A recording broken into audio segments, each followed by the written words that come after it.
تھوڑا سا یہ پوچھنا ہے کہ جیسے ہم لوگ امداد کرتے ہیں کسی کو بھی تو ہندو ہمارے سامنے آ جاتا ہے یا کوئی بھی سردار آ جاتا ہے یا کوئی بھی ہم اس سے امداد کرتے ہیں یا کوئی جی بھی اپنے لیے آتا ہے کہ ہمارا کوئی جیسے کوئی ان کا کیرتن ہو رہا ہے یا کچھ بھی ہو رہا ہے اس کنڈیشن میں وہ کہتے ہیں بھی ہمارا کیرتن ہو رہا ہے اور ہم یہ آپ سے لینا چاہتے ہیں پیسے تو اس کنڈیشن میں دے سکتے ہیں پیسے. اچھا جی، تو ہمارے ساتھ سب سے پہلے ہیں عارف. السلام جی علیکم عارف، مفتی صاحب. وعلیکم خیریت سے السلام ورحمۃ اللہ. مفتی صاحب مجھے ایکچولی تھوڑا سا یہ پوچھنا ہے کہ جیسے ہم لوگ امداد کرتے ہیں کسی کو بھی تو ہندو ہمارے سامنے آ جاتا ہے یا کوئی بھی سردار آ جاتا ہے یا کوئی بھی ہم اس سے امداد کرتے ہیں یا کوئی جی بھی اپنے لیے آتا ہے کہ ہمارا کوئی جیسے کوئی ان کا کیرتن ہو رہا ہے یا کچھ بھی ہو رہا ہے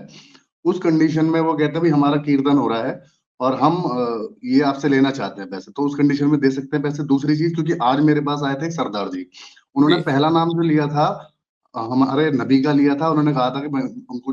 ہمارے جو نبی ہیں ان کو اچھے سے میں نے پڑھا ہے ان کے بارے میں ان کے نام پہ اور اللہ کے نام پہ آپ مجھے دے دو تو میں نے اس طریقے سے دے دیا تھا انہوں نے. تو کیا یہ مطلب صحیح رہتا ہے کیا مطلب سمجھ نہیں پا رہا تھا میں تو اس لیے میں نے آج کنفیوژن تھی اس لیے آپ سے پوچھنا چاہا میں نے.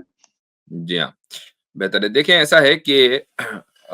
زکوٰۃ کے جو پیسے ہیں وہ صرف اور صرف 8 مصارف میں جو قرآن کریم میں مینشنڈ ہیں ان میں دیے جا سکتے ہیں اور ان میں کوئی ایک مصرف بھی ایسا نہیں ہے کہ جن کا تعلق غیر مسلموں سے ہو. لیکن جو صدقات ہیں یعنی اگر آپ نفلی صدقہ جس کو ہم چیریٹی بولتے ہیں وہ آپ دینا چاہتے ہیں غیر مسلموں کو تو بالکل دے سکتے ہیں. اور ہر انسان کی مدد کرنی چاہیے خواہ اس کا مذہب کوئی بھی ہو. اگر وہ ضرورت مند ہے اور وہ آپ کے پاس آ رہا ہے اور پھر ہماری غیرت یہ گوارا کیسے کر سکتی ہے کہ ایک شخص رسول اکرم صلی اللہ علیہ وسلم کا نام لے چاہے وہ جھوٹی بول رہا ہے چاہے وہ ہم سے پیسے ہی نکلوانا چاہتا ہے لیکن جب رسول اکرم صلی اللہ علیہ وسلم کی ذات گرامی کا نام نامی آ گیا تو بات ہی ختم ہو گئی ہے. لیکن ایک چیز کا خیال رکھنا چاہیے اور وہ خیال یہ کہ آپ کے جو پیسے اور چیریٹی ہیں وہ کسی دوسرے مذہب کی جو ریلیجس ایکٹیویٹیز ہیں ان کو پروموٹ کرنے میں خرچ نہ ہو. تو مثلا اگر کوئی شخص آپ کے پاس آتا ہے کہ جی مجھے بھجن کیرتن کرانا ہے یا مجھے مثلا کوئی پوجا رکھوانی ہے اس کے لیے آپ امداد دے دیں تو وہ امداد جو ہے ہم کسی شخص کو پر اگر اس کی ضرورت ہے اس کو پورا کرنے کے لیے تو دے سکتے ہیں. لیکن کسی ریلیجس ایکٹیویٹی کو پروموٹ کرنے کے لیے جو امداد دی جائے گی وہ امداد دیا جانا غلط ہے اور اس کو کسی بھی طریقے سے جسٹیفائی نہیں کیا جا سکتا. اور اس کی وجہ یہ ہے کہ اگر کفر اور شرک کو ہم ایول سمجھتے ہیں اور نہ صرف یہ کہ سمجھتے ہیں بلکہ وہ ایول ہے وہ ایک شر ہے وہ خدا کے خلاف بغاوت ہے تو پھر ایک ایسا عمل کہ جس سے خدا کے خلاف بغاوت کو پروموٹ کیا جاتا ہو اس میں ایک مسلمان کے کنٹریبیوشن کا کیا کام.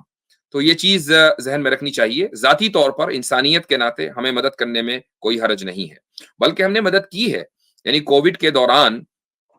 مسلمانوں نے باقاعدہ ایک ہسٹری رقم کی ہے اور ایک مرتبہ میں نے یہ بات کہی تھی تو ایک غیر مسلم صاحب آئے انہوں نے کہا بھائی غیر مسلموں نے بھی کی ہے. بات بالکل صحیح ہے. ہم کسی کی کنٹریبیوشن یا کسی کی مدد کو کم کر کے نہیں دکھا رہے ہیں لیکن یہ بتانا چاہتے ہیں کہ مسلمانوں کے تعلق سے جو یہ مشہور ہے کبھی مسلمان صرف اپنے ہی لوگوں کی مدد کرتے ہیں دوسروں کی مدد نہیں کرتے تو کووڈ میں جو واقعات ہوئے ہیں اس نے اس چیز کو بالکل غلط ثابت کر دیا ہے. لیکن مذہبی معاملات کے اندر ہم کسی دوسرے کی مدد نہیں کریں گے اور نہ دوسروں سے ہم طالب ہیں نہ یہ کہتے ہیں کہ جب ہماری مسجد کی تعمیر ہو تو آپ آ کر یہاں مسجد میں اپنا کنٹریبیوشن دیں یا ہمارے مدرسوں میں کنٹریبیوشن دیں یا کسی اور چیز میں کوئی بھی اگر مذہبی اسلامی مذہبی کام ہے تو ہمیں قطعاً کوئی ضرورت نہیں ہے کہ غیر مسلم آ کر اس میں کنٹریبیوشن دے اور اسی طریقے سے آپ بھی ہم سے اس طرح کا کوئی مطالبہ نہ کریں. جی مفتی صاحب یہ تو میں نے کئی آپ سے سنا ہوا ہی ہے یہ چیز تو میں نے لیکن جب انہوں نے اسلام مطلب انہوں نے کلمہ پڑھ کے سنایا اس کے بعد یہ کہا کہ بھائی اللہ کے نام پہ تو مجھے لگا لیکن مجھے یہ پتا تھا کہ ہاں اگر وہ بھجن کسی بھی جو ان کی ایکٹیویٹیز ہو رہی ہیں ایسی جس میں وہ کیرتن وغیرہ کر رہے ہیں وہ آپ کا میں نے بیان سنا تھا اس ٹائم پہ تو وہ مجھے ذہن میں تھا تو پھر بھی میں نے نبی کا نام ہے اور وہ آیا تو میں اس چیز کو روک نہیں پایا میں دے دیا تھا اس لیے بس. ہاں مطلب دیکھیں نبی کا ہی تو ارشاد ہے نا یعنی یہ جو پورا دین ہے یا نبی کا لایا ہوا ہے تو نبی کے نام کا نام لے کر اگر کوئی شخص شرک کو فروغ کر رہا ہے شرک کو پروموٹ کر رہا ہے تو یہ تو پھر یعنی نبی کے طریقے کے خلاف ہو گیا نا.